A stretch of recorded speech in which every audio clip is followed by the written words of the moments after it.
মুখ্যমন্ত্রীর সভায় দেখা গেল না সাংসদ খলিলুর রহমান ও বিধায়ক আমিরুল ইসলামকে, যা নিয়ে রীতিমতো শোরগোল পড়েছে রাজনৈতিক মহলে। সোমবার বহরমপুরে দলীয় নেতৃত্বদের সঙ্গে বৈঠকে শামসেরগঞ্জের ঘটনায় জঙ্গিপুরের দলীয় সংগঠন নিয়ে উষ্মা প্রকাশ করেন দলের সুপ্রিমো মমতা বন্দ্যোপাধ্যায়। এরপর মঙ্গলবার সুতির সভায় উপস্থিত ছিলেন না জঙ্গিপুরের সাংসদ খলিলুর রহমান ও শামসেরগঞ্জের বিধায়ক আমিরুল ইসলাম। আর সাংসদ ও বিধায়কের অনুপস্থিতি নিয়ে উঠছে একাধিক প্রশ্ন। মানসিক স্বাস্থ্যের জন্য সবার আগে যে নামটি মনে ভেসে ওঠে, সুস্থ মনের ঠিকানা মনোবীক্ষণ। যোগাযোগ নাম্বার 7477799516। দুদিনের মুর্শিদাবাদ জেলা সফরে দ্বিতীয় দিন মঙ্গলবার সুতির ছাপঘাটিতে সভা করেন মুখ্যমন্ত্রী মমতা বন্দ্যোপাধ্যায়।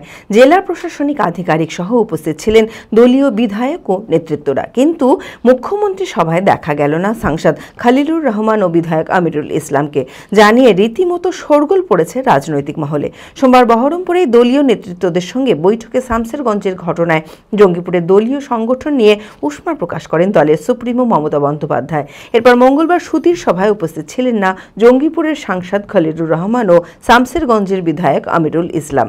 আর সাংসদ ও বিধায়কের অনুপস্থিতি নিয়ে উঠেছে একাধিক প্রশ্ন। যদিও শামসেরগঞ্জে বিডিও অফিসে সাংসদ ও বিধায়ক উপস্থিত ছিলেন, তবে জঙ্গিপুরের তৃণমূল সংগঠন নিয়ে মুখ্যমন্ত্রী বিরক্ত ও ক্ষুব্ধ। তিনি একাধিকবার বলেছেন, দলীয় নেতৃত্ব ঠিক থাকলে এই ঘটনা ঘটত না।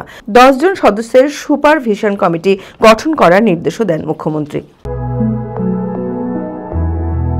গত 2 বছরের সাফল্যের পর তৃতীয় বছরে পথ চলা জেড একাডেমির 2025-26 শিক্ষাবর্ষে ভর্তি চলিতেছে।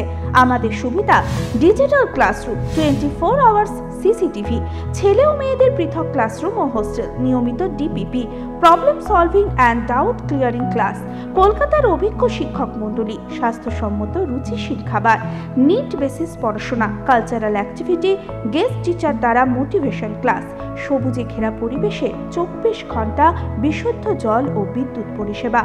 একাদশ শ্রেণীতে ভর্তির অ্যাডমিশন টেস্ট আগামী 9 মার্চ 2025। 2026-এর নিট ও জেইই পরীক্ষায় সফল হতে আজই আসুন। আমাদের ঠিকানা জেড একাডেমি, সারগাছি রামকৃষ্ণ মিশনের সন্নিকটে, বহরমপুর, মুর্শিদাবাদ।